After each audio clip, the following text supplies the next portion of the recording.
Terima kasih Tuhan, sungguh kami telah menerima kemenangan yang berasal daripada-Mu ya Tuhan. Bukan menang dalam ukuran duniawi, tapi menang dalam versi Tuhan, ukuran firman Tuhan. Kami bukan hanya telah meraihnya, kami telah menghidupinya dan terus-menerus menghidupinya. Sekarang bersabdalah kepada setiap kami Tuhan, sampaikan isi hati Tuhan kepada setiap kami. Biar kami boleh duduk diam mendengarkan, dengan hati yang penuh kerinduan, hati yang penuh gairah, hati yang haus dan lapar akan firman-Mu disampaikan, ditaburkan di hati kami ya Tuhan. Terima kasih Bapa, kami siap menyambut firman Tuhan, berbicara kepada setiap kami dalam nama Tuhan Yesus Kristus. Bersama-sama kita katakan, amin. Puji Tuhan, shalom semuanya. Puji Tuhan. Sekali lagi saya mesti minta maaf karena tiap kali jadwal kesini saya agak telat ya. 2 jam 1/4 saya jalan kesini dari Kayu Putih. Itu nyampe Jakarta Bandung itu. Jadi mohon maaf gak bisa diapa-apain. Saya bilang sama istri saya next time kayaknya harus jalan jam 2 siang begitu. Dan stay di bawah saja gitu ya. Beli kopi atau apa begitu. Baik, saya sudah berikan PPT saya. Bagi kita semua hidup oleh roh, Galatia 5 ayat 16 sampai 26. Saya mau mengajak kita baca bersama-sama dulu Galatia 5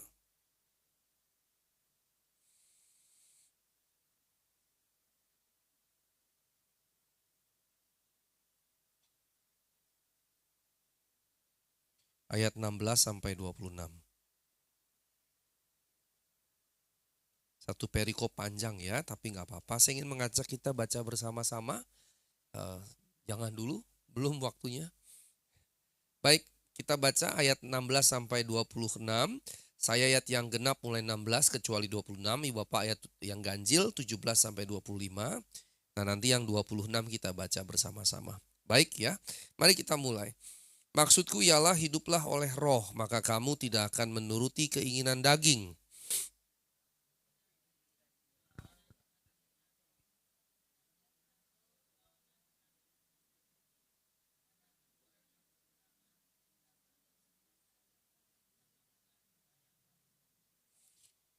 Akan tetapi jikalau kamu memberi dirimu dipimpin oleh roh, maka kamu tidak hidup di bawah hukum Taurat.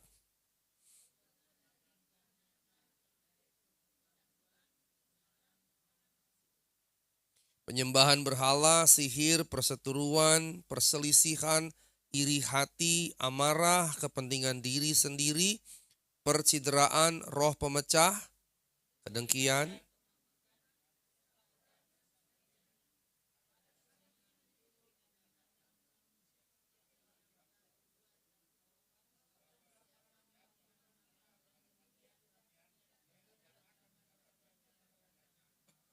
Ini balapan ya bacanya ya.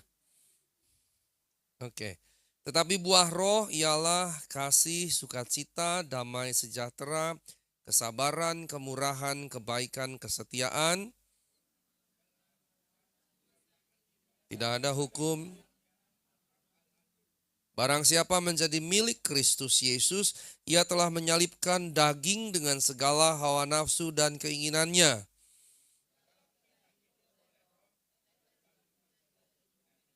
Nah itu lebih bareng-bareng tuh. 1, 2, 3. Dan janganlah kita gila hormat, janganlah kita saling menantang dan saling mendengki. Puji Tuhan, yang berbahagia adalah mereka yang mendengarkan dan melakukan firman Tuhan.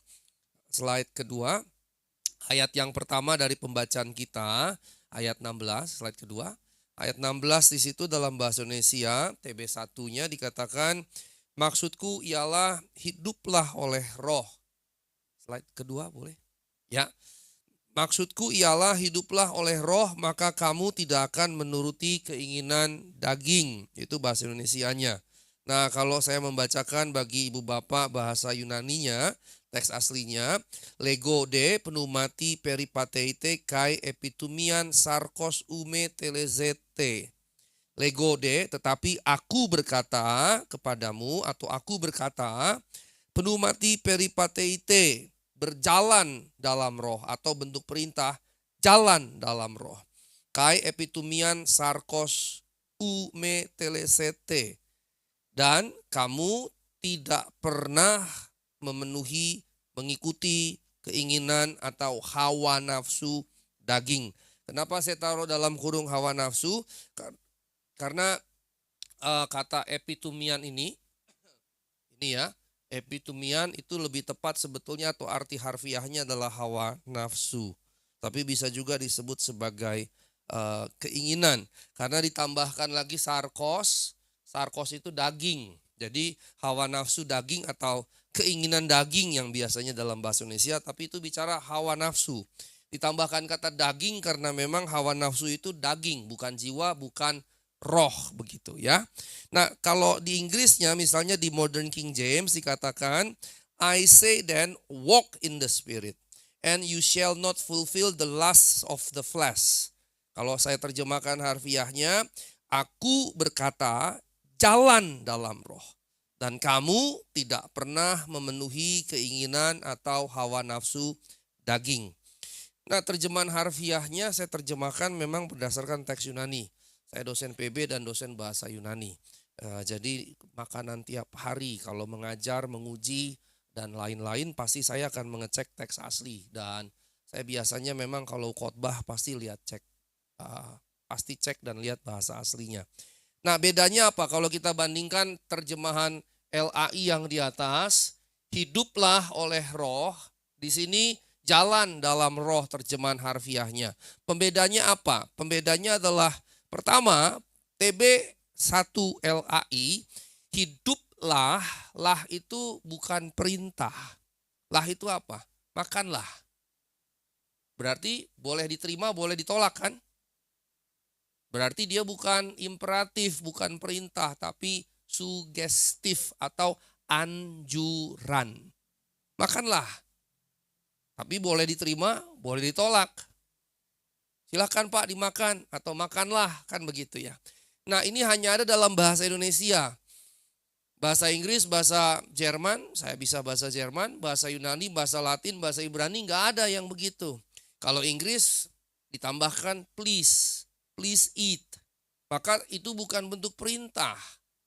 Nah, sementara dalam bahasa Yunani kata pneumati, ini pneumati peripateite itu perintah. Bentuknya imperatif. Jadi kalau terjemahkan pakai elai punya, bukan hiduplah tapi hidup.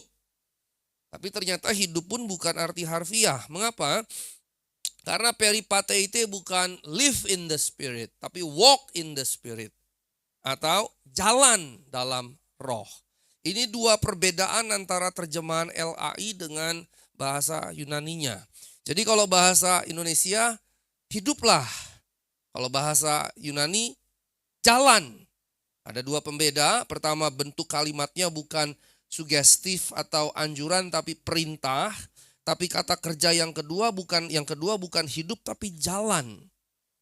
Jalan dalam roh. Maka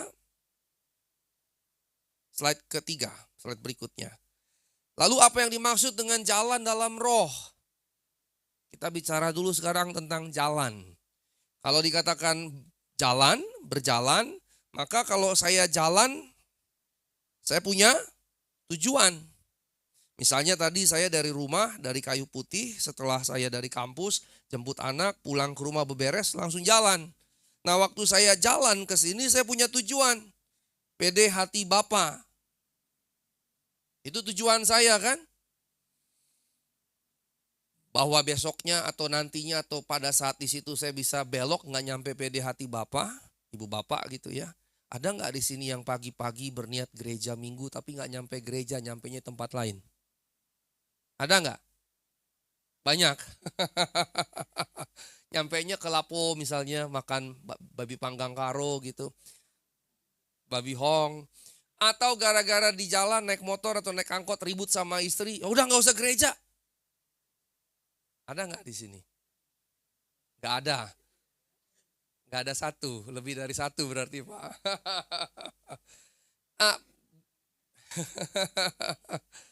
Berjalan berarti harus punya tujuan atau sasaran.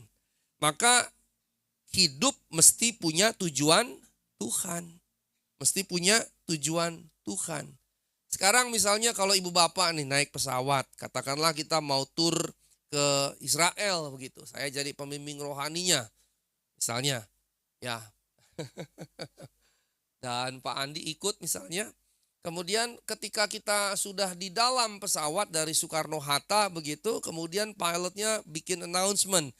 Dear ladies and gentlemen, kita tidak berangkat ke Mesir karena memang tidak ada direct flight dari sini ke Israel ya. Biasanya transit di negara mana. Kita tidak pergi ke Mesir. Kita terbang saja di udara dan nanti di udara kita putuskan kemana kita pergi. Kira-kira ibu bapak kalau di dalam pesawat gimana? Saya keluar dari dalam pesawat. Saya nggak mau naik pesawat yang pilotnya berkata begitu. Itu pilotnya berarti strip. Kalau kita tetap di dalam pesawat berarti kita strip begitu. Karena nggak jelas kan tujuannya. Di udara baru diputuskan, ya bisa jadi pilotnya teroris kan gitu. Kan seperti itu kan. Maka dengan kata lain kalau kita naik transportasi apapun kita punya tujuan. Maka hidup di dalam Tuhan ketika dikatakan jalan dalam roh, maka kita harus punya tujuan. Dan karenanya kalau jalan di dalam Tuhan, maka tujuannya tujuan Tuhan. Nah kalau kita mau jujur ya ibu bapak yang terkasih ya. Banyak orang Kristen hidup tanpa tujuan. Banyak sekali. Kebanyakan orang Kristen bahkan hidup tanpa tujuan. Hidup hanya untuk mati. Kebanyakan kita begitu kan, hidup hanya untuk mati. Sekarang misalnya ibu bapak yang terkasih, kalau kita hidup sekarang, kira-kira waktu kita mati, ada nggak yang akan kita banggakan? Gue habis nyopet, 100 orang gue copet misalnya gitu. Gue habis ngerampok, 100 rumah udah gue rampok. Itu jahat kan? Saya percaya di antara kita nggak ada yang begitu.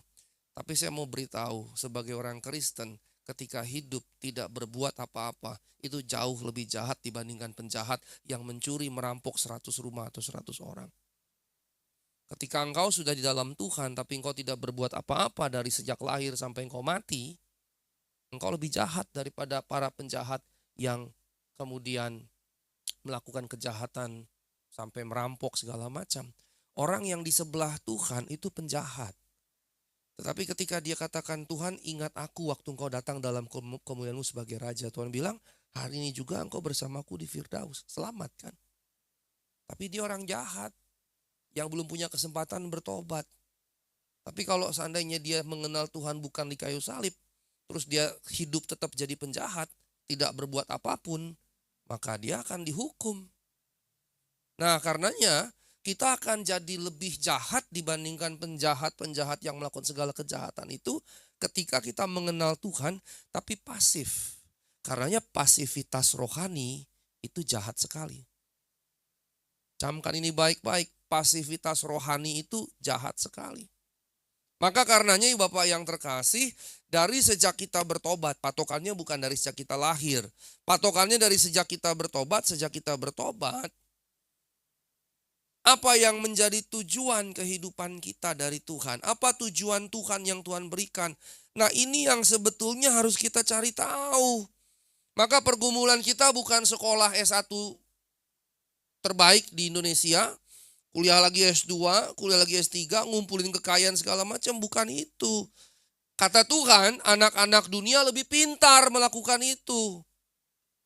Kata Tuhan, anak-anak dunia lebih pintar dibandingkan anak-anak Tuhan dalam hal itu. Maka anak-anak Tuhan bagaimana? Mesti menemukan tujuan Tuhan. Nah karenanya setelah dengar firman di sini, drummer, tujuan hidupmu bukan sekedar main drum, pemain keyboard, tujuan hidupmu bukan sekedar main keyboard, ada basis, ada gitaris, tujuan hidupmu bukan sekedar memainkan alat-alat musik itu. WL singers, tujuan hidupmu bukan sekedar nyanyi, pengkhotbah, tujuan hidup saya bukan sekedar berkhotbah. Karena itu baru profesi. Itu baru profesi. Yang mesti kita kerjakan bukan sekedar profesi, tapi konfesi. Pengakuan. Bagaimana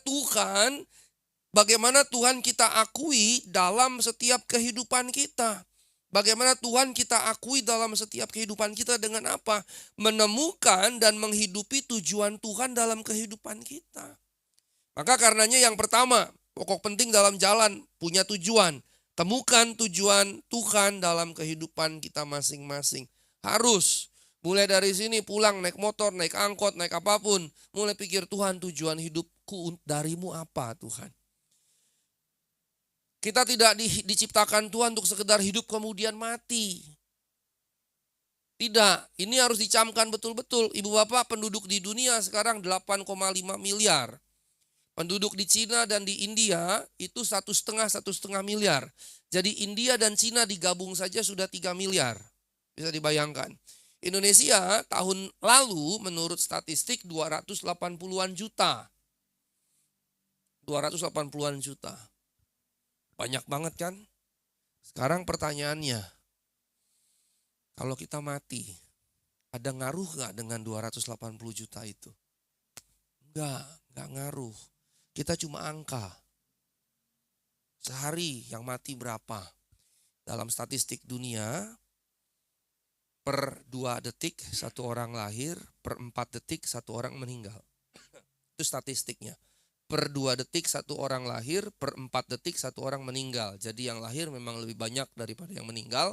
Sehingga jumlah penduduk di dunia makin lama makin banyak gitu. Dulu ada teori sebaiknya yang meninggal dengan yang mati sama jumlahnya. Tapi itu mustahil. Mengapa? Karena manusia di dunia beranaknya banyak. Iya, natalitasnya jauh lebih banyak daripada mortalitas kematian. Natality rate dengan mortality rate lebih tinggi natality rate. Yang tadi itu, per 2 detik satu orang lahir, per 4 detik satu orang meninggal. Kita termasuk di antara itu. Kita cuma sekedar angka, statistik. Kalau kita mati, kita masuklah di angka itu. Sehari di Indonesia sekian yang mati. Kalau kita mati, kita termasuk di situ. Mungkin bagi sekalian ibu bapak, kalau ibu bapak meninggal, kalau engkau meninggal, mungkin engkau ditangisi oleh istrimu. Kalau engkau suami yang baik. Tapi kalau suami yang tukang selingkuh, begitu meninggal, istri bilang, syukur alhamdulillah. Bebanku hilang. Ya kan? Kalau nggak tobat gitu. Apalagi kalau tobatnya tomat. Habis tobat kumat gitu. Nah kalau suami-suami yang kayak begitu, kalau dia mati, istrinya bilang, wasyukurilah. Itu bahasanya mereka kan. Syukur alhamdulillah. Tapi kalau suaminya baik, tidak selingkuh, menyayangi istri, waktu dia meninggal, istrinya pasti terluka, menangis, sedih, dan seterusnya. Tapi berapa lama sih istri yang berduka kehilangan suaminya? Sehari, lebih. Seminggu, mungkin lebih. Sebulan, ya mungkin sebulan. Tapi nyampe nggak setahun? Mungkin udah nggak nyampe setahun.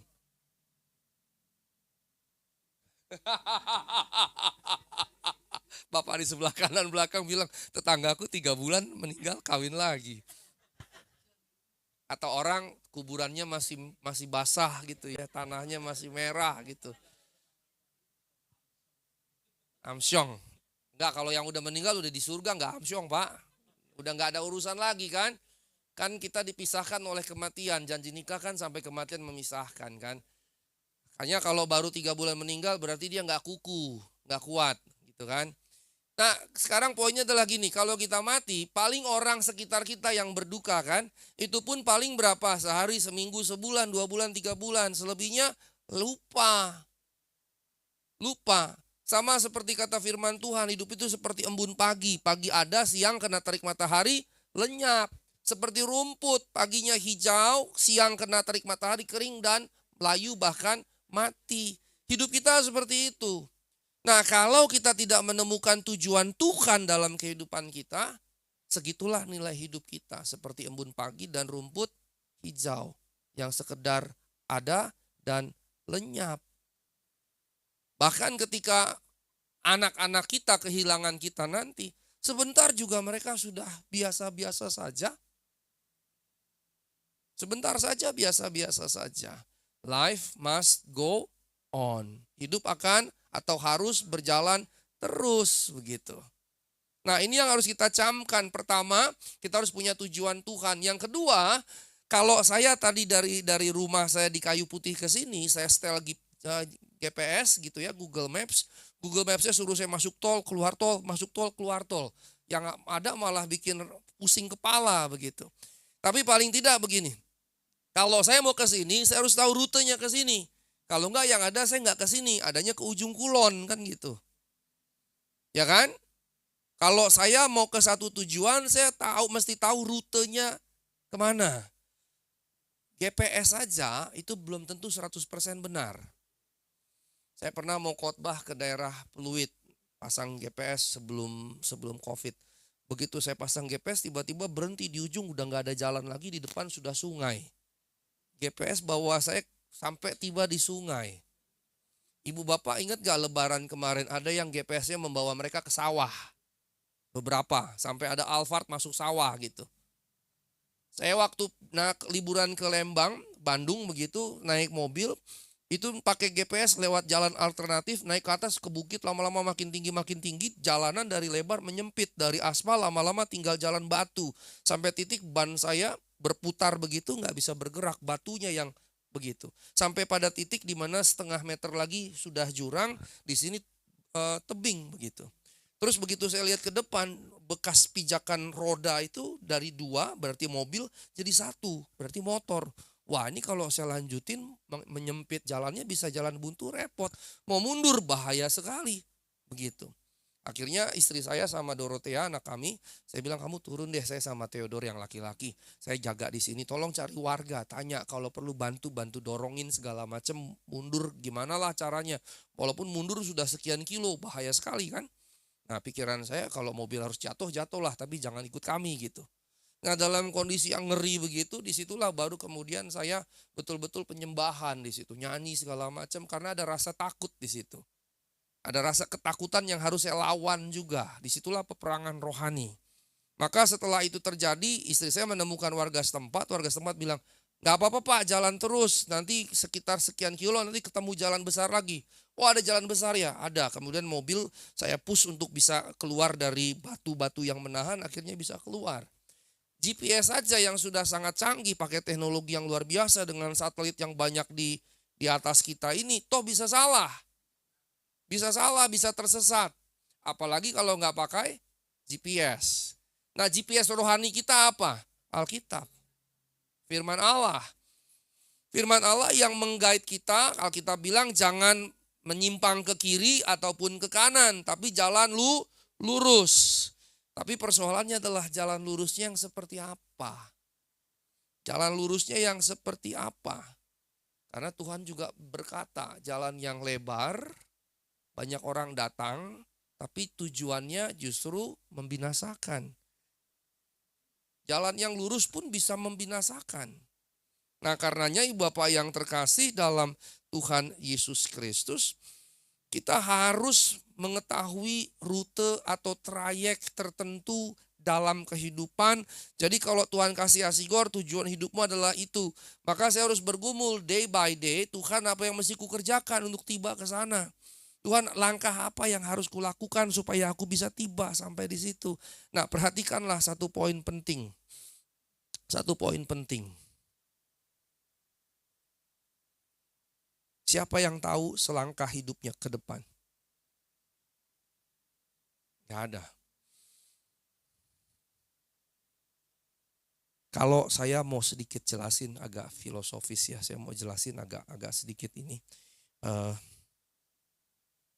Waktu dalam bahasa Yunani ada 3 istilah, kronos, aionos, dan kairos. Ya, kairos itu momentum, kronos itu lompatan. Ya, perjalanan atau lompatan. Aionos ini waktu yang tak terbatas alias kekal. Nah, kairos pertama kita waktu kita itu kairos pertama kita. Kairos terakhir kita kapan? Kairos terakhir kita ketika kita terus mati. Nafas terakhir. Nah, sekarang dengar baik-baik. Kairos pertama kita adalah waktu kita baru lahir. Kairos terakhir kita waktu kita mati nanti. Kairos alam semesta yang pertama waktu Tuhan ciptakan. Kejadian 1. Kairos terakhirnya nanti, langit baru, bumi baru, Yerusalem baru. Ketika turun dari surga ke atas bumi ini. Nah, ibu bapak yang terkasih, setiap kehidupan mulai dari lahir ada kejadian-kejadian. Ada kejadian-kejadian. Nah, tiap kejadian ini disebut kronos. Karenanya dari situ muncul istilah kronologi. Tapi kita tidak tahu apa yang terjadi even satu langkah di depan kita. Satu detik di depan kita. Satu tarikan nafas kita juga kita nggak tahu. Nggak tahu. Tapi di sisi yang lain yang sudah kita langkahi itu sudah lewat. Nggak bisa kita putar balik. Makanya penyesalan tidak pernah akan ada gunanya. Petrus dan Yudas Iskariot menyesal. Tapi nggak akan berguna kalau tanpa pertobatan. Maka Petrus baru berdampak ketika dia bertobat.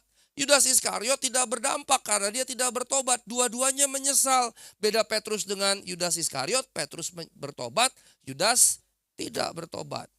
Maka karenanya apa yang ada terjadi di belakang tidak perlu disesali. Yang perlu dilakukan bertobat. Kalau di belakang kita melakukan hal yang gak benar.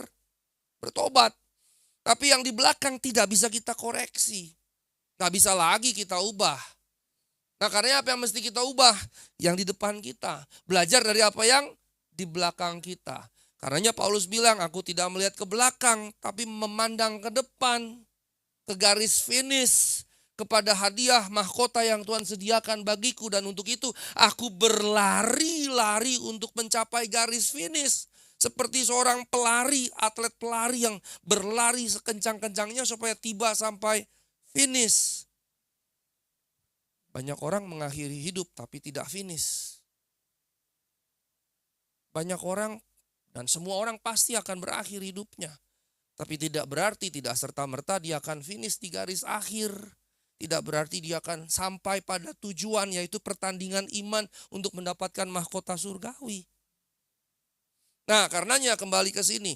Setiap langkah, setiap tarikan nafas, setiap detik waktu kita nggak tahu apa yang terjadi di depan.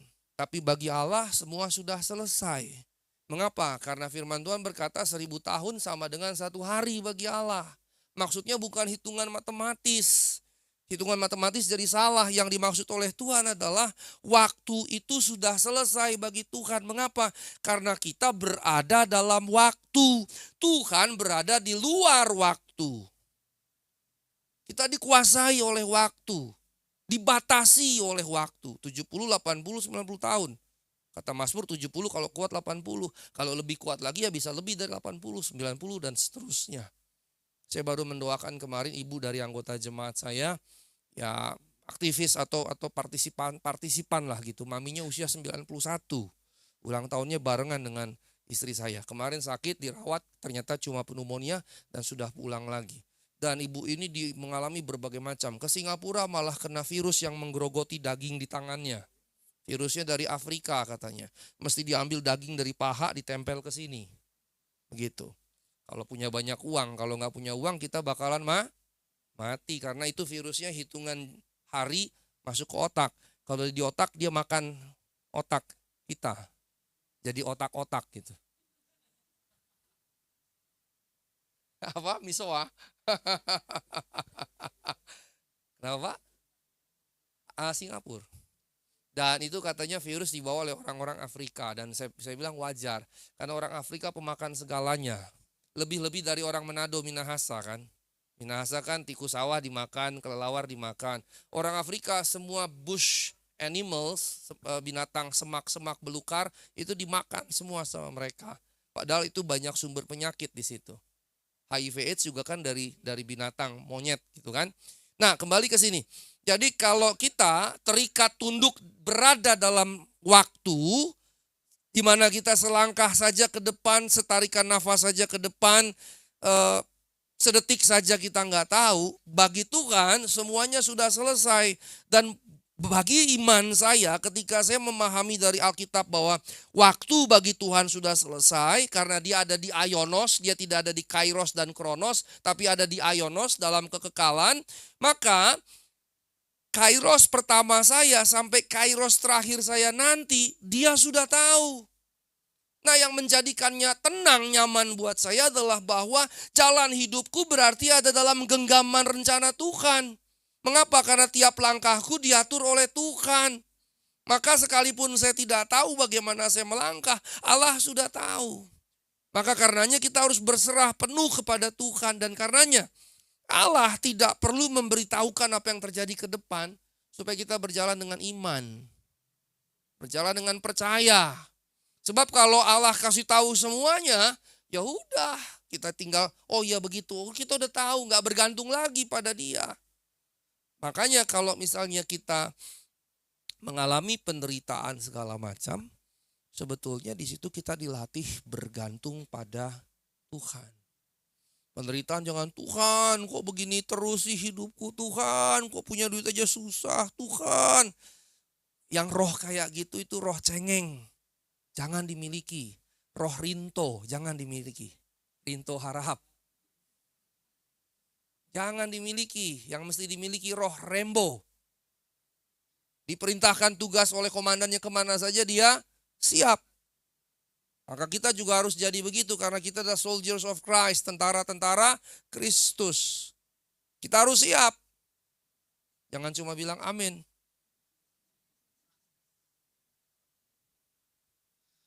Orang Kristen apalagi karismatik dikit-dikit amin, amin, amin. Yang paling penting bukan amin di sini, di sono, di luar sana. Baru bilang amin. Saya punya teman namanya Amin Filemon. Saya kenal dari tahun 90 berapa gitu. Satu persekutuan pendeta bilang, ada amin? Saya iseng, lagi ke toilet Pak. Karena namanya Amin Filemon, ada Amin Timotius juga begitu. Nah Bapak yang terkasih, karenanya rute atau trayek ini Tuhan miliki. Tuhan miliki atas setiap kita. Tapi Tuhan tidak akan memberitahukan even selangkah supaya kita berjalan dengan iman. Tetapi ketika ada kebutuhan yang menurut Tuhan perlu, Tuhan bisa kasih nubuat. Baik langsung kepadanya maupun lewat orang lain. Saya punya teman dosen, orang bilang kampus saya liberal lah segala macam. Tapi teman-teman saya punya banyak pengalaman yang spiritual. Salah satunya kemarin hari Selasa, rekan senior saya, calon profesor terbaru di kampus kami, Juni ini kalau semua beres, dia akan diangkat jadi profesor. Dia pernah sakit dan koma. Nah, waktu koma 5 hari rohnya terangkat keluar dari tubuhnya. Waktu pelan-pelan terangkat, dia lihat tubuhnya di bawah sampai tinggi sekali. Dan bukan cahaya yang dilihat, tapi gelap. Dan waktu dalam kegelapan justru dia merasakan damai, sejahtera dan sukacita yang luar biasa. Jadi jangan dibatasi bahwa yang dari Allah harus benar-benar terang, gelap bukan. Sebab gelap dan terang dua-duanya dari Allah. Tapi dalam bahasa alegoris, gelap dikaitkan dengan iblis. Tapi secara harfiah, waktu bumi diciptakan juga dalam keadaan gelap. Ya, jadi jangan kita jadi legalistik yang semuanya harus kalau gelap jahat dari si iblis, enggak begitu. Ya, pada mulanya lah menciptakan langit dan bumi belum berbentuk dan kosong. Gelap gulita menutupi samudra raya. Itu kan alam semesta. Tapi dari gelap timbullah terang. Lah terangnya dari mana? Dari Allah. Lah kegelapannya dari mana? Dari Allah. Begitu ya. Jadi jangan menjadi terlalu legalistik bahwa gelap dari Allah, bukan dari Allah, dari iblis. Kalau dari Allah terang, tidak harus begitu, gitu ya. Nah, ketika dia terangkat gitu, dia merasakan damai sejahtera yang sukacita yang luar biasa. Terus setelah beberapa waktu dia balik ke tubuhnya. Nah, kemudian dalam banyak kejadian, setelah kejadian itu dia bilang, saya ingin Tuhan, do you want to give me a ministry?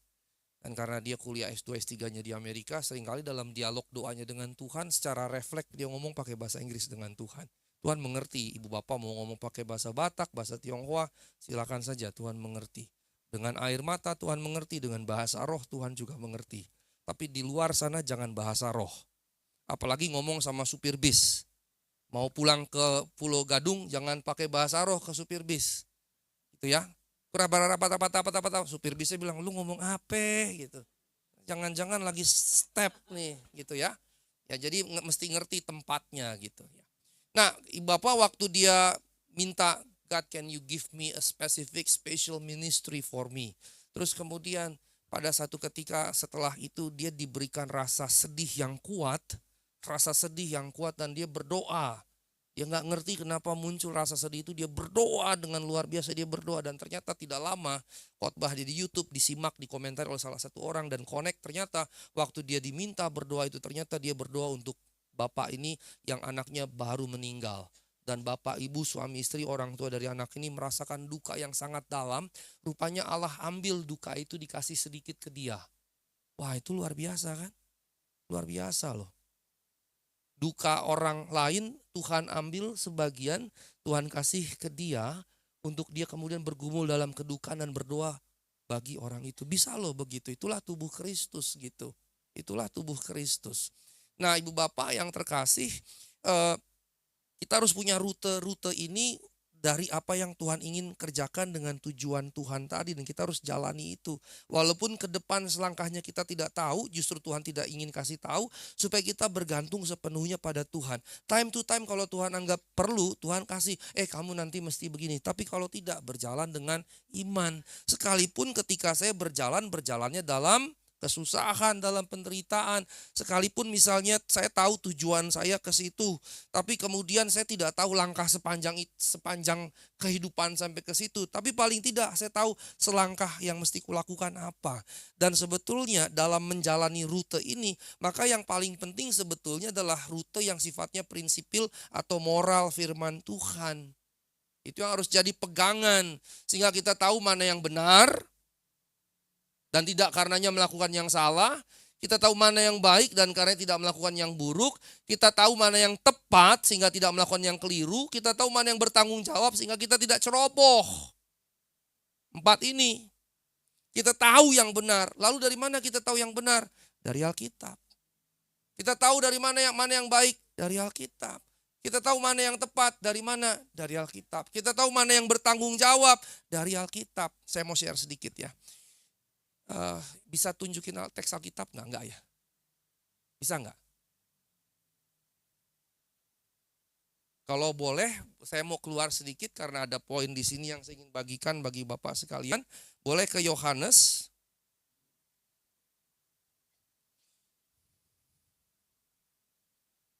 Tentang kebangkitan Tuhan, ada yang saya ingin share karena ini luar biasa bagi saya. Yohanes pasal 20 ayat yang ke-6 dan 7. Bolehkah salah seorang membaca sambil menunggu ditayangkan? Yohanes 20 ayat 5 dan 6. Salah seorang boleh baca?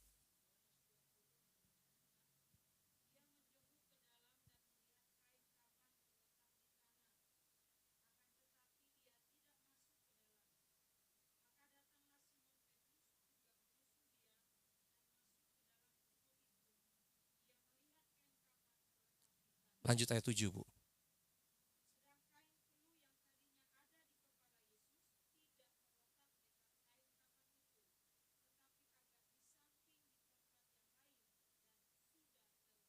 Bapak pay attention pada kata tergulung. Dalam ini TB1 LAI. Di Alkitab Bahasa Indonesia TB2 terjemahan baru edisi kedua, ya, kata tergulung diganti oleh LAI jadi terlipat. Dan waktu saya cek bahasa Yunaninya memang lebih tepat diterjemahkan terlipat. Ini punya siapa ya? Jacket saya gunakan ya Pak. Anggaplah ini seperti itu. Jadi tadinya ini kan dipakai oleh Tuhan di kepala ya. Tapi kemudian waktu Simon Petrus, kemudian Yohanes, kemudian Maria Magdalena datang, maka penutup kepalanya sudah terlipat begini. Siapa yang melipat? Ini punya Bapak ya Pak. Sorry Pak, saya jadikan contoh ya Pak. Saya kembalikan, gak ada yang hilang kok Pak, aman Pak. Ya kalau orang Kristen barang ketinggalan gak boleh hilang ya. Gak boleh nganggap itu berkat gitu. Ya. Sekarang kembali ke sini. Kalau itu terlipat, siapa yang melipat? Tidak. Malaikat jadi kurang kerjaan. Ini pekerjaan melipat-lipat kain, pekerjaan malaikat atau pekerjaan manusia? Manusia. Siapa yang melipat? Yesus yang bangkit. Berarti kalau begitu apa? Iseng gak sih dia sebetulnya? Saya pinjam lagi ya Pak. Habis ditutup buat kepalanya, dia bangkit, ya, dia lepas dari kepalanya, kan berantakan tadinya, berantakan begini. Terus kemudian dia rapikan, ya,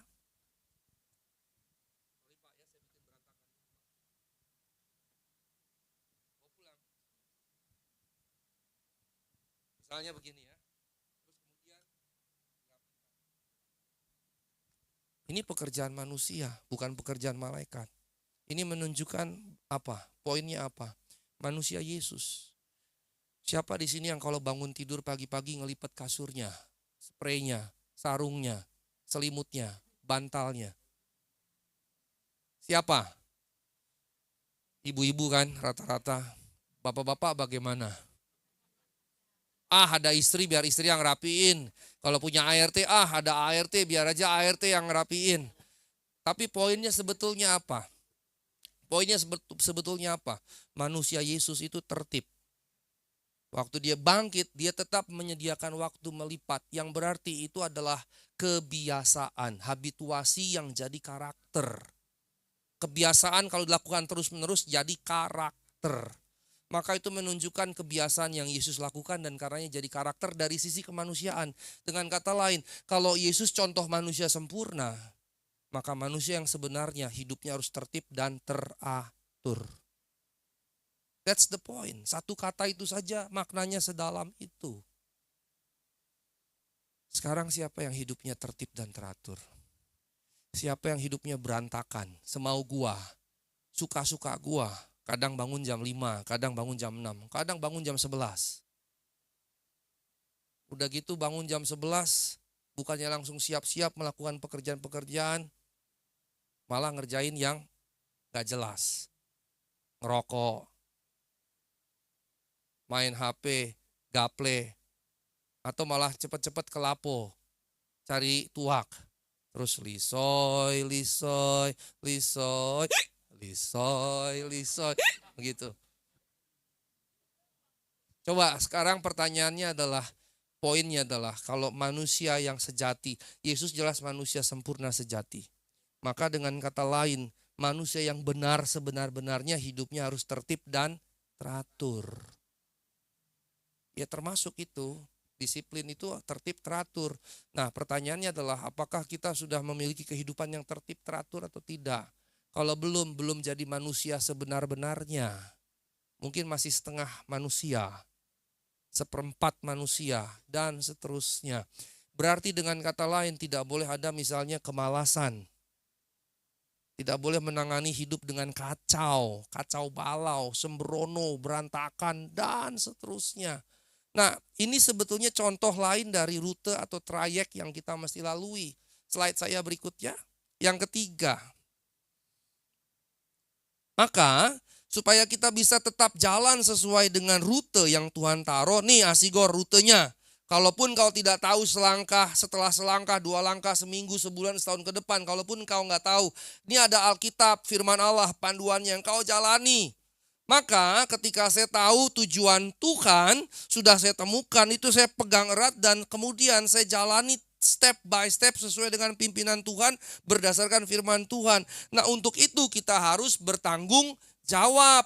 Seperti yang Tuhan tunjukkan tadi dengan tertib teratur, bangun sempat-sempatnya, merapikan dan melipatnya. Yang menunjukkan habit, kebiasaan yang sudah jadi karakternya. Bahkan ketika bangkit dari kematian, begitu dia bangkit, yang dia kerjakan pertama kali merapikan itu. Merapikan itu.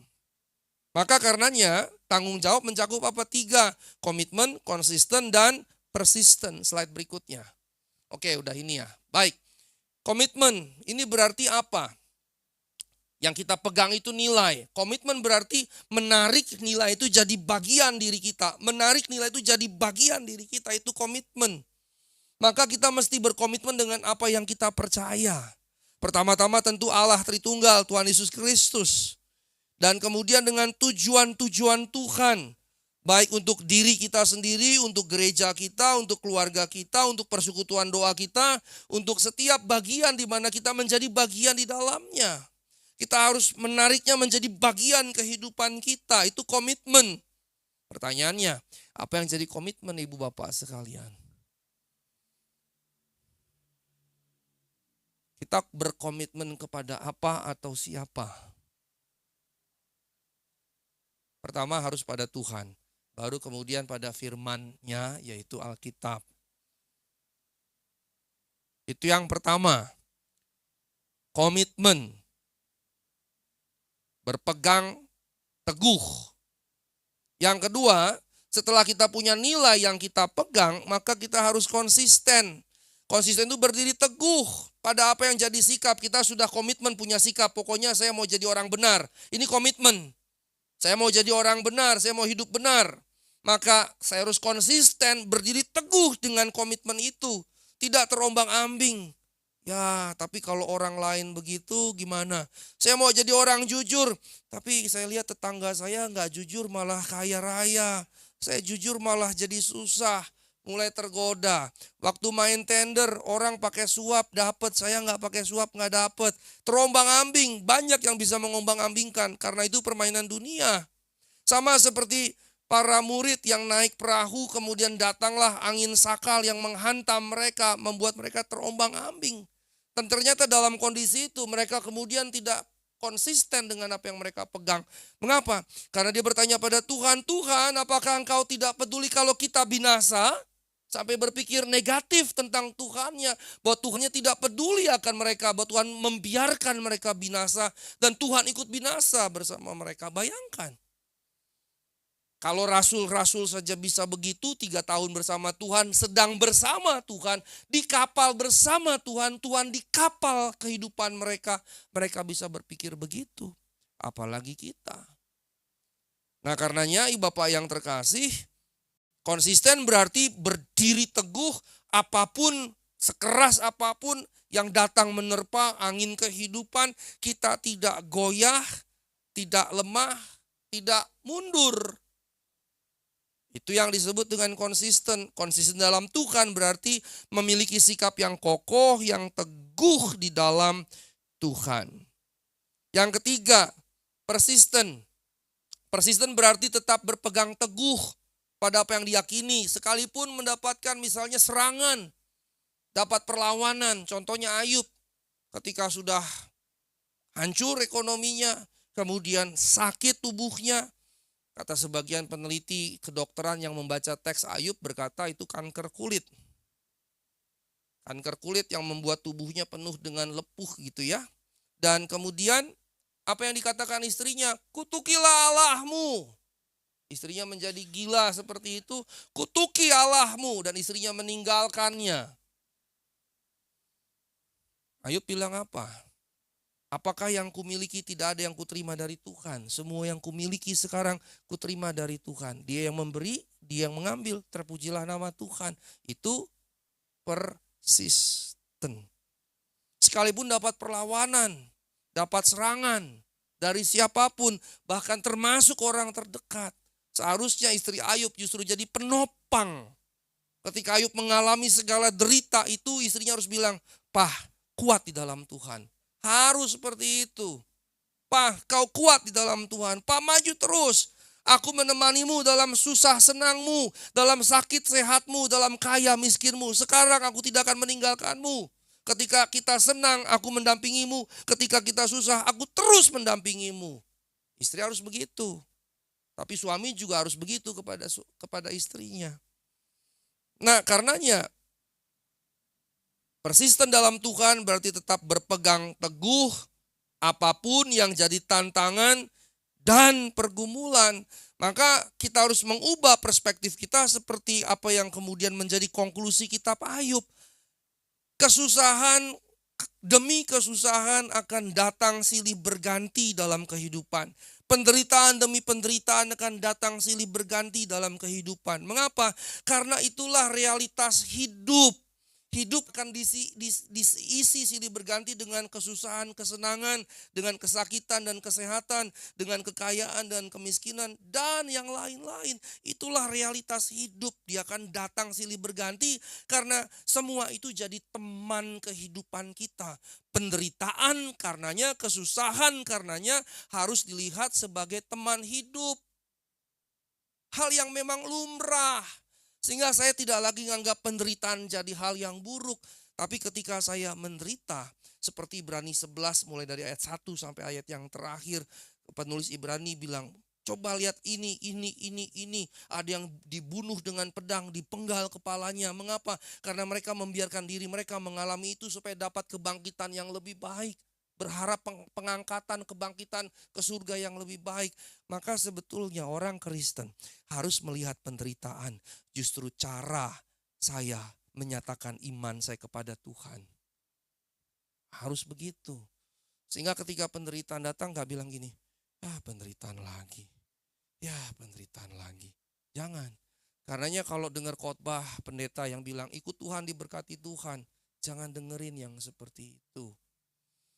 Justru sangat mungkin ketika engkau mulai sungguh-sungguh ikut Tuhan, mau hidup benar di hadapan Tuhan, mau suci, mau kudus, justru ketika itu engkau bisa diizinkan menderita. Maka mindsetnya harus diubah. Harus diubah. Kata Yakobus, penderitaan kalau karena dosa itu risikomu. Ya kan? Tapi kalau engkau menderita bukan karena engkau berdosa, tapi engkau menderita karena imanmu kepada Kristus. Ini bahasa Alkitab. Itu kasih karunia kita kepada Allah. Dan ini dahsyat loh. Ternyata bukan cuma Allah yang memberikan kasih karunia-Nya, anugerahnya kepada kita. Kita juga bisa memberikan anugerah kasih karunia kita kepada Allah kapan? Menderita bagi namanya. Maka kalau kemudian saya menderita, kalau kemudian saya menderita, gak lagi gini, aduh susah banget sih hidup gua. Kalau tanya, Bu apa kabar? Ya gitulah banyak masalah. Sekarang harus diubah. Bu apa kabar? Puji Tuhan luar biasa. Masalah banyak Tuhan tunjukkan, justru imanku makin kuat. Masalah makin banyak, justru Tuhan tunjukkan karya Tuhan, mukjizat Tuhan makin banyak. Harus begitu. Nah ini bisa katakan amin? Harus katakan amin. Nah Bapak yang terkasih dalam Tuhan Yesus Kristus, slide berikutnya, lalu bagaimana kita bisa melakukan 3 poin tadi, komitmen, konsisten, persisten. Ulangan 5 ayat 29 dikatakan begini. Kiranya hati mereka selalu begitu, yakni takut akan daku dan berpegang pada segala perintahku, supaya baik keadaan mereka dan anak-anak mereka untuk selama-lamanya. Banyak orang salah baca teks ini. Ya, banyak orang salah baca. Salah bacanya bisa 2. Pertama, kita berpegang pada perintah cuma sekedar supaya keadaan kita baik. Itu salah. Itu salah. Kita berpegang pada perintah Allah cuma supaya keadaan kita baik. Itu salah. Teks itu nggak bermaksud begitu. Itu yang pertama. Kesalahan yang kedua, kemudian akhirnya yang kita kejar adalah bagaimana keadaan kita baik. Sehingga kalau keadaan kita tidak baik, kita berpikir berarti kita tidak berpegang pada perintah Allah. Kalau keadaan kita tidak baik, berarti kita sedang dihukum oleh Allah. Salah. Maksudnya ini adalah begini. Ibu Bapak yang terkasih, berpegang pada segala perintah justru supaya kita tahu waktu kita jalan tidak ke kanan, tidak ke kiri. Karena waktu kita ke kiri ada singa siap-siap menerkam, waktu kita ke kanan ada ular yang siap-siap menerkam. Sementara kita berjalan lurus, jalan kita dipimpin oleh Tuhan dalam keamanan, kesejahteraan, kesentosaan Tuhan. Jadi maksudnya sebetulnya bukan dalam pengertian bahwa saya begini supaya keadaan saya baik, tapi bahwa dengan begini kita terhindar dari hal-hal buruk tadi. Itu poinnya. Tapi bukan itu yang jadi tujuan. Keadaan baik itu bukan jadi tujuan.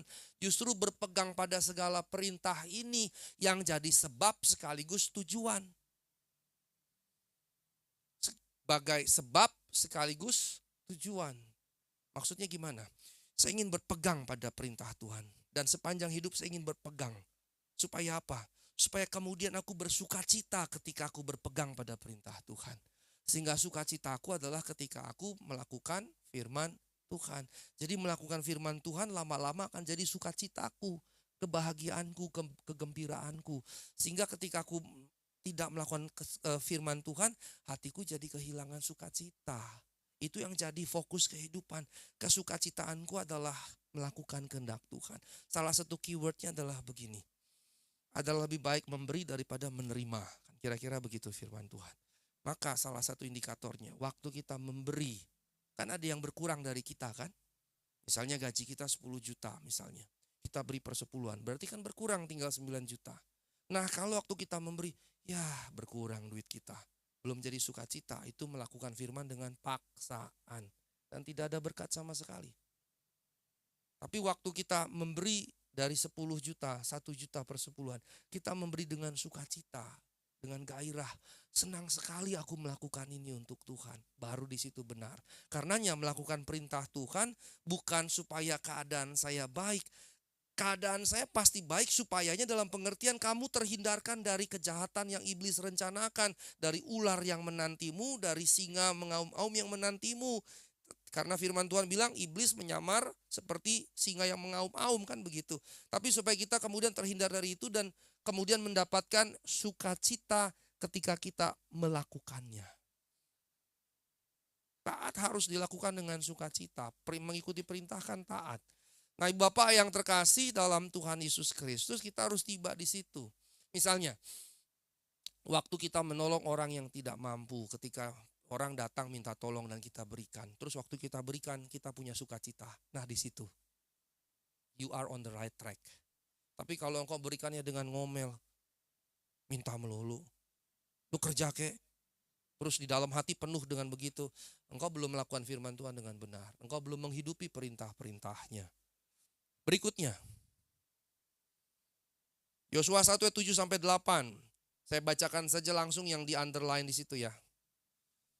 Janganlah menyimpang ke kanan atau ke kiri supaya engkau beruntung kemanapun engkau pergi. Janganlah engkau lupa memperkatakan kitab Taurat ini, tetapi renungkanlah siang dan malam. Perhatikan, supaya apa? Bertindak hati-hati sesuai dengan segala yang tertulis di dalamnya.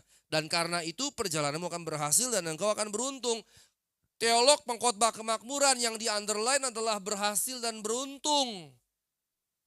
Berhasil dan beruntung. Padahal di sini perhatikan yang di highlight perkatakanlah, artinya baca renungkan firman itu. Nah, setelah engkau baca dan kau renungkan, engkau akan bertindak hati-hati. Akibat dari berhati-hati tentunya akan beruntung dan berhasil. Tapi bukan berhasil beruntungnya yang kita jadikan fokus. Itu dampak yang menyertai. Niscaya. Tidak boleh jadi tujuan justru. Sebab kalau jadi tujuan sudah menyimpang. Yang harus jadi fokus membaca, merenungkan firman Tuhan apa? Siang dan malam. Siapa yang baca firman Tuhan siang dan malam? Besok saya datang lagi, saya bawa coklat. Kalau yang saya tanya sesuai dengan firman Tuhan, saya kasih 1 coklat. Ya jujur kacang hijau, saya ada jadwal kok dengan Ibu Liana sudah ngatur setahun di PDHT Bapak. Nanti next time saya datang istri saya tolong ingetin. Saya bawa beberapa coklat Silver Queen. Kalau saya tanya ada yang berkata jujur sesuai firman Tuhan, saya kasih 1. Siang dan malam maksudnya 2 kali kan minimal. Jadi waktu siang itu maksudnya sebetulnya waktu pagi mau bangun, malam waktu mau tidur. Tapi jangan kemudian aminnya besok pagi. Baca Alkitab, masuk dunia roh, terus berbahasa roh. Aminnya besok pagi, amin jam 6 pagi. Nggak boleh begitu ya. Oke, jadi sekali lagi fokusnya tujuannya bukan berhasil beruntung. Ini adalah dampak yang otomatis menyertai. Dan tiap orang beda-beda. Karena ini bicara karunia sebetulnya. Di sini saja tidak semua orang jadi seperti Pak Andi kan. Hanya Pak Andi yang jadi Pak Andi. Dengan usaha yang Tuhan percayakan segala macam. Dengan iman yang Tuhan berikan. Tiap kita beda-beda talenta karunia kita masing-masing. Tidak semua orang jadi Elon Musk kan. Tidak semua orang jadi Mark Zuckerberg sekarang nomor 3 terkaya. Itu sebetulnya penempatan-penempatan yang Tuhan desain. Tidak semua orang punya talenta itu. Ada yang 1, 2, ada yang 5. Ada yang mungkin lebih. Karena itu kan kenaikan-kenaikan begitu. Yang 5 jadi 10. Nah kalau udah 10 kan bisa jadi 20, bisa jadi 100 kan gitu. Pelipat gandaan. Intinya tidak semua orang bisa seperti itu. Karenanya berhasil beruntungnya juga bisa berbeda-beda tergantung kehendak Allah. Dan karena itu ini gak boleh jadi dasar. Karena ini ada dampak yang menyertai. Yang harus jadi fokus adalah ini. Renungkanlah Taurat itu siang dan malam. Supaya hati-hati hidupmu. Hati-hati apa? Tidak jatuh dalam kejahatan. Tidak jatuh dalam dosa. Tidak kemudian berlaku jahat pada orang lain. Berlaku batil pada orang lain. Begitu. Ya. Nah slide berikutnya. Mazmur 1 ayat 1-6. Berbahagialah orang yang tidak berjalan menurut nasihat orang fasik, tidak berjalan di jalan orang berdosa, tidak duduk dalam kumpulan pencemooh, tetapi yang apa? Kesukaannya adalah Taurat Tuhan, merenungkan siang dan malam. Konsisten kan tadi Yosua siang dan malam, Mazmur siang dan malam. Ini karena dia membaginya, perjanjian lama membagi hari itu 12 jam, 12 jam. Yang artinya gini, sebetulnya secara spiritual kita butuh kekuatan dari Allah untuk menjalani hari itu. Nah, kekuatan yang dari Allah untuk menjalani hari kita dapat dari mana? Merenungkan firman Tuhan, begitu. Ini harus kita pegang betul-betul. Harus kita pegang betul-betul.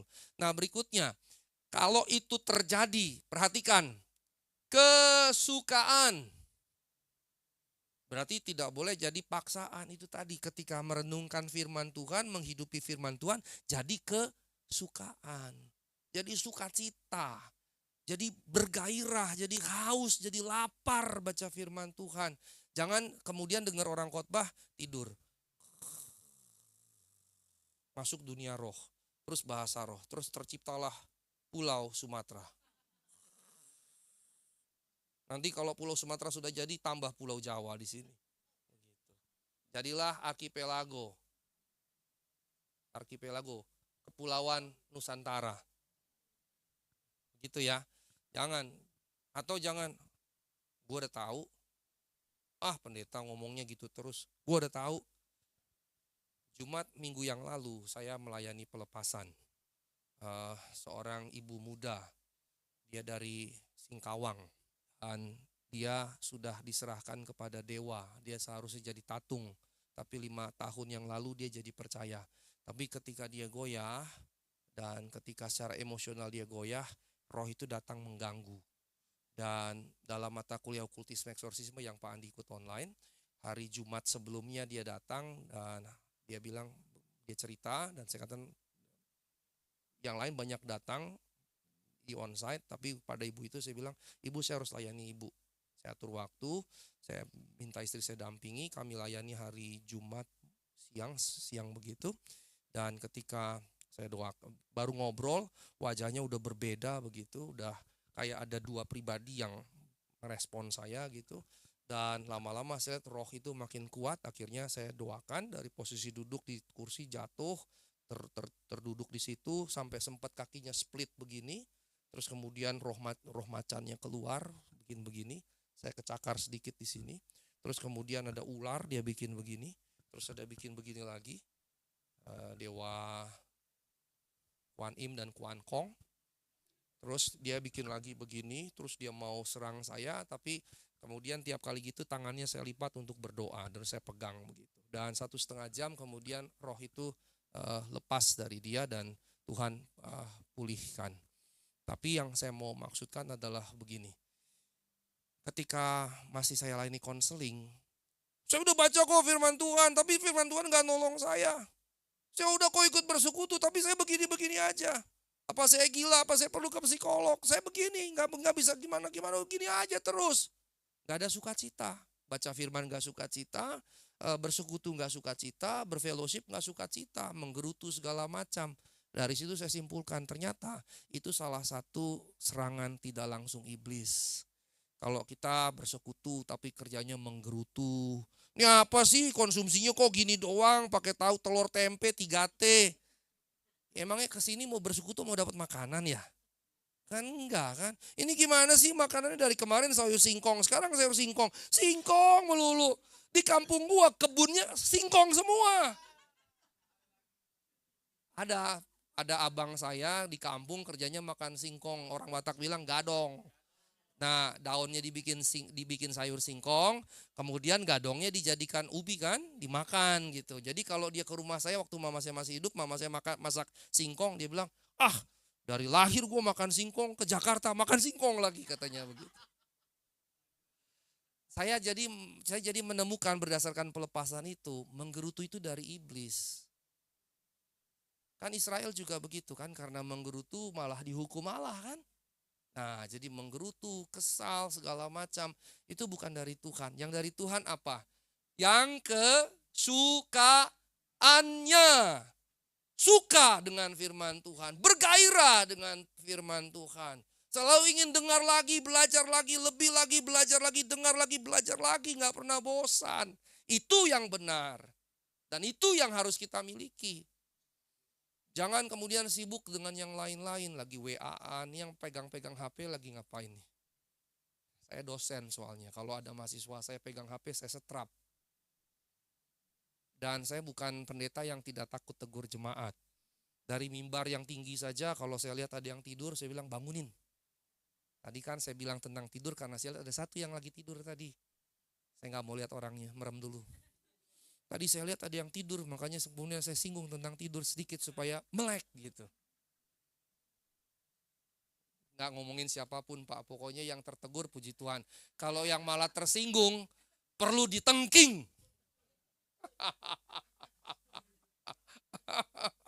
Nah Ibu Bapak yang terkasih, ingat sekali lagi, yang kesukaannya harus jadi gairah.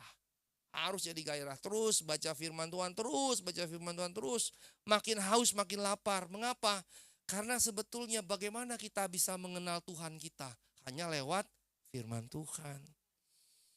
Nah, dampak yang menyertai seperti pohon yang ditanam di tepi aliran air selalu menghasilkan buah pada musimnya, tidak layu daunnya, apa saja yang diperbuatnya berhasil.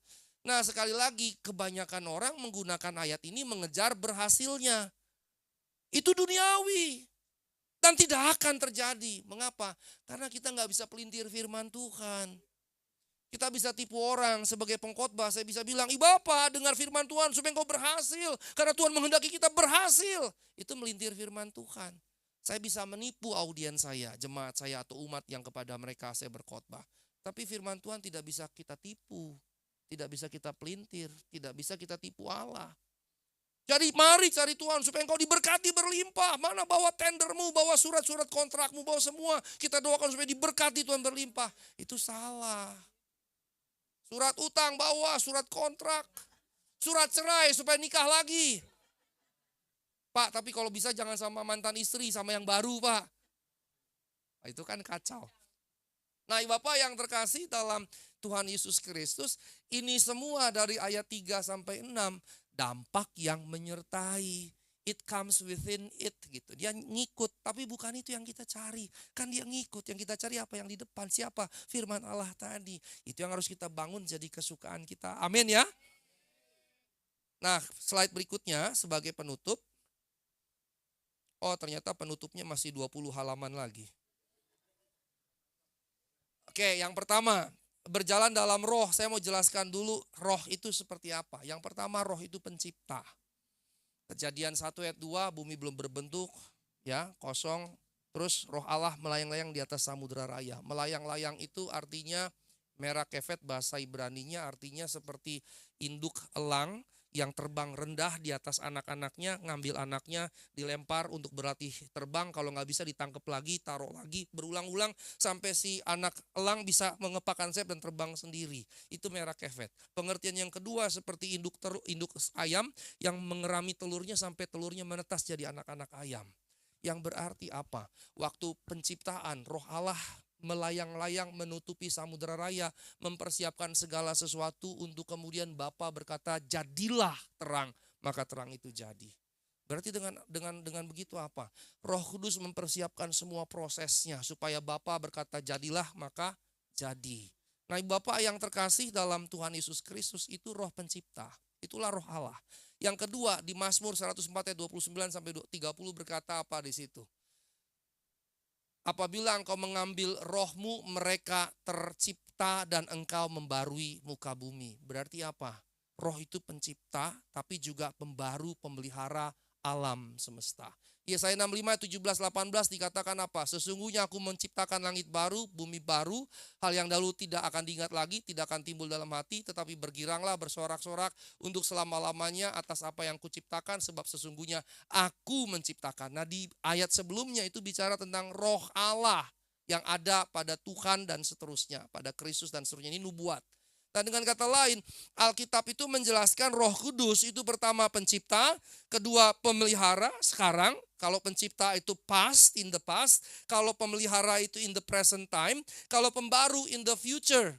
Jadi dengan kata lain, dalam kala perjalanan waktu, dahulu, sekarang, dan masa yang akan datang selama-lamanya, Roh Allah bekerja. Mencipta, memelihara, nanti di akhir zaman membaharui. Tetapi yang dahsyatnya adalah roh yang sama ada dalam hati. Maka ketika misalnya contohnya waktu saya layani pelepasan tatung itu kan roh dewa gitu. Terus saya katakan, siapapun engkau adalah ciptaan. Dan engkau ciptaan harus tunduk pada penciptamu. Dan penciptamu adalah Tuhan Yesus Kristus. Aku perintahkan engkau harus tunduk dan keluar, bukan padaku tapi pada Yesus. Mau roh-roh dunia bilang dia dewa ini, dewa itu, apapun itu. Gak ada urusan, betul. Itu semua adalah roh ciptaan. Yang pencipta siapa? Allah. Dan roh Allah itu juga diam dalam diri kita. Persoalannya sebetulnya kebanyakan kita tidak memahami kedahsyatan bahwa dalam hati kita ketika kita percaya, Efesus 1:13-14, roh Allah dimeteraikan di sini. Bayangkan kedahsyatannya, dahsyat luar biasa ketika roh itu diam dalam diri kita. Nah, Ibu Bapak yang terkasih dalam Tuhan Yesus Kristus, karenanya slide berikutnya, masih 20 lagi Pak. Slide berikutnya. Nah, Ibu Bapak yang terkasih, dikatakan di Galatia 5:17, sebab keinginan daging berlawanan dengan keinginan roh berlawanan dengan keinginan daging, karena keduanya bertentangan, sehingga kamu setiap kali tidak melakukan apa yang kamu kehendaki. Persoalannya adalah ketika kita justru tidak mengandalkan roh yang di dalam, tapi justru kedagingan kita. Maka kalau itu terjadi, maka kita akan tinggal dalam perbuatan daging. Slide berikutnya, apa saja? Percabulan, kecemaran, hawa nafsu, penyembahan berhala, sihir, perseteruan, perselisihan, iri hati, amarah, kepentingan diri sendiri, percideraan, roh pemecah, dengki, kemabukan, pesta pora, masih ditambahkan, dan sebagainya. Nah, karenanya Bapak yang terkasih, sebagai penutup, slide berikutnya, ayat 20-23, lawan dari keinginan daging adalah buah roh. Buah roh, satu, tunggal, buah roh, berarti ini satu kesatuan. Kasih, sukacita, damai sejahtera, kesabaran, kemurahan, kebaikan, kesetiaan, kelemah lembutan, penguasaan diri. 9 ini satu kesatuan yang dikerjakan oleh roh keluar dari diri kita. Maka yang terpenting bukan bahasa roh atau bahasa lidah. Yang terpenting sebenarnya justru jikalau kita memang memiliki roh dalam diri kita, roh itu akan memproduksi buah roh. Roh itu akan menghasilkan kasih, sukacita, damai sejahtera, kesabaran, kemurahan, kebaikan, kesetiaan, kelemah lembutan, penguasaan diri. Nah, penutup slide terakhir. Karenanya ini jadi prinsip kehidupan kita. Tadi ayat pertama kan live atau walk by the Spirit. Berjalan dalam roh, jalan dalam roh. Maka di sini dikatakan kalau kita hidup dalam roh, maka kita harus dipimpin oleh roh. Kalau bahasa Inggrisnya, if we live in the Spirit, jika kita hidup dalam roh, let us also walk in the Spirit, maka kita harus berjalan di dalam roh. Jadi kalau live in the Spirit, kalau kita klaim kita dipimpin oleh Roh Kudus, kalau kita klaim kita orang Kristen, orang percaya, maka indikatornya adalah jalan di dalam roh. Jalan dalam roh seperti apa? Ya khotbah saya dari awal tadi. Punya tujuan Tuhan, ada rute yang mesti dikerjakan, kemudian bertanggung jawab sungguh-sungguh dengan itu, komitmen, konsisten, dan persisten. Dan ini harus jadi prinsip nilai kehidupan kita masing-masing. Temukan tujuan hidup dan minta petunjuk dari GPS Allah, yaitu firman Tuhan, untuk menjalani day by day, step by step. Kemudian bertanggung jawab dengan komitmen, konsisten, persisten. Amin. Mari kita bangkit berdiri. Pemusik WL boleh mendampingi saya.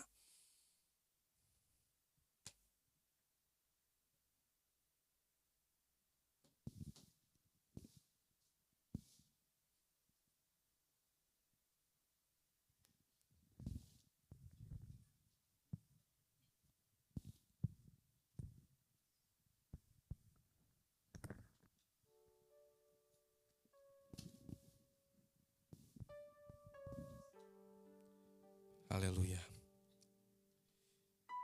Mari kita angkat pujian karya terbesar. kasih yang terindah, hati yang mulia. Kasih yang terindah, hati yang mulia, hati yang mulia, hanya ku temukan, hanya ku temukan di dalam-Mu, Yesusku, Yesusku. Pujian dari hatiku selalu di setiap waktuku, tiada pernah berubah. Dari awal kita nyanyikan lagu ini. Kasih yang terindah, kasih yang terindah, hati yang mulia, hati yang mulia, hanya ku temukan, hanya ku temukan di dalam-Mu, Yesusku. Pujian dari hatiku selalu di setiap waktuku, tiada pernah berubah kasih-Mu. Katakan karya terbesar. Terbesar dalam hidupku, pengorbanan-Mu yang selamatkanku. Engkaulah harta yang tak ternilai, yang ku miliki dan ku hargai. Yesus, Engkau ku kagumi, karya terbesar dalam hidupku, pengorbanan-Mu yang selamatkan. Engkaulah harta yang tak ternilai, yang ku miliki dan ku hargai. Yesus, Engkau ku kagumi, mengiring-Mu seumur hidupku, masuk dalam rencana-Mu Bapa. Pikiranku, kehendakku, ku serahkan padamu, ku serahkan padamu. Harapanku hanya di dalam-Mu, ku kan teguh bersama-Mu Bapa. Jadikan-Mu bencana-Mu untuk kemuliaan-Mu. Mari sekali lagi kita angkat Berkat-berkat yang daripada Tuhan. Pulanglah, kembalilah ke rumahmu masing-masing. Lanjutkanlah aktivitasmu. Jadilah garam, jadilah terang. Jadilah teladan, jadilah saksi dimanapun engkau berada. Permuliakanlah Tuhan dan jadilah berkat bagi semua orang. Untuk itu terimalah berkat-berkat dalam nama Bapa dan Anak dan Roh Kudus. Tuhan memberkati engkau dan melindungi engkau. Tuhan menyinari engkau dengan wajah-Nya dan memberi engkau kasih karunia. Tuhan menghadapkan wajah-Nya kepadamu dan memberi engkau damai sejahtera. Amin.